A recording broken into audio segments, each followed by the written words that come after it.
রাজনীতির দ্বিতীয় ইনিংসে তারেক রহমান নির্বাসিত জীবনে দল পরিচালনা করেছেন দক্ষ হাতে। এবার দলের হাল ধরেই পাড়ি দেবেন নির্বাচনী বৈতরণী। বিশ্লেষকদের মতে জিয়াউর রহমান এবং বেগম খালেদা জিয়ার ভাবমূর্তির ইতিবাচক প্রভাব পড়বে ভোটের মাঠে।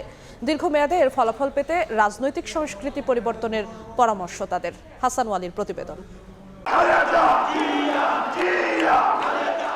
সময়ের প্রয়োজন কিংবা জন আকাঙ্ক্ষায় দায়িত্ববোধ, বাবা শহীদ রাষ্ট্রপতি জিয়াউর রহমানের হাতে গড়া আর মা বেগম খালেদা জিয়ার দীর্ঘ ত্যাগ তিতিক্ষায় পরিণত বিএনপির নেতৃত্বে তারেক রহমান।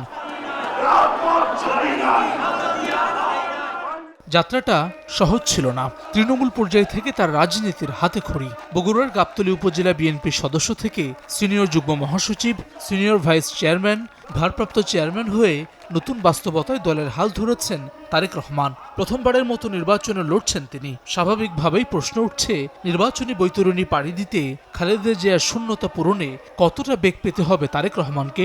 রোজকার সাধারণ খাবার এখন হবে অসাধারণ। প্রাণ স্বাদের মশলা, স্বাদ বাড়ায়, ঘ্রাণ ছড়ায়। খালেদা জিয়ার আপোষহীন চরিত্র ধারণ করলেই তারেক রহমান নেতৃত্বে সফল হবেন বলে মনে করেন ঢাকা বিশ্ববিদ্যালয়ের সাবেক এই উপাচার্য। তার মতে দেশপ্রেম নিয়ে এগিয়ে গেলে বাবা মাকে অতিক্রম করতে পারেন তারেক রহমান। বেগম জিয়ার আর যে আপোষহীন, তার যে নেতৃত্ব, নিশ্চয়ই কিছু কিছু তারেক রহমান ইনহেরিট করেছেন। কমিটমেন্ট, দেশপ্রেম, এটা যদি থাকে তাহলে নিশ্চয়ই তিনি রাজনীতিতে সফল হবেন। এমনও তো হতে পারে যে তারেক রহমান তার মাকে অতিক্রম করে যেতে পারেন। প্রথম নির্বাচন হলেও নেতৃত্ব দেওয়ার অভিজ্ঞতা তারেক রহমানের নতুন নয় বলে মত রাজনৈতিক বিশ্লেষক সোহরাব হাসানের। তার মতে জিয়াউর রহমান এবং খালেদা জিয়ার ভাবমূর্তির ইতিবাচক প্রভাব পড়বে ভোটের মাঠে। তবে তরুণদের আস্থায় আনা এবং দলীয় শৃঙ্খলা ফেরানো চ্যালেঞ্জ হবে বিএনপির। দীর্ঘদিন ধরেই দলের দায়িত্ব পালন করে আসছিলেন, সুতরাং তার কাছে অভিজ্ঞতাটা বড় নয়, অভিজ্ঞতাটা নতুন নয়। তরুণ ভোটারদের কতটা আকৃষ্ট করতে পারে। বড় চ্যালেঞ্জ হচ্ছে সাংগঠনিক শৃঙ্খলা রক্ষা করা। খালেদা জিয়ার মৃত্যুতে পুরো বাংলাদেশ তার পিছনে দাঁড়িয়েছিল।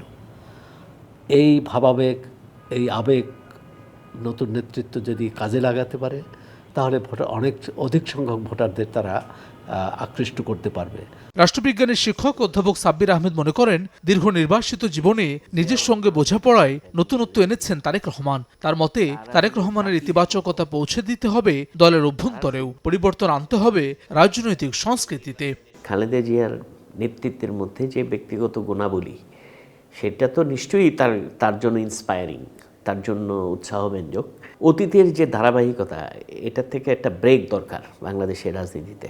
জিয়াউর রহমান বা বেগম খালেদা জিয়া শুধুমাত্র দলের সম্পদ না, তারা জাতির সম্পদ। হ্যাঁ, এটা এই যে চেতনাটা, এই শিক্ষাটা তার দলকে দিতে হবে আগে। আনুষ্ঠানিক প্রচার প্রচারণায় সারা দেশ চষে বেড়াবেন তারেক রহমান। ফ্যামিলি কার্ড সহ নানা ইশতেহার নিয়ে জনতার দুয়ারে যাবেন তিনি। বিশ্লেষকরা মনে করছেন, দীর্ঘদিন উন্নত দেশের গণতন্ত্র পর্যবেক্ষণ করা তারেক রহমানের হাত ধরে বাংলাদেশেও ফিরবে টেকসই গণতান্ত্রিক ব্যবস্থা। হাসান ওয়ালি, সময় সংবাদ, ঢাকা।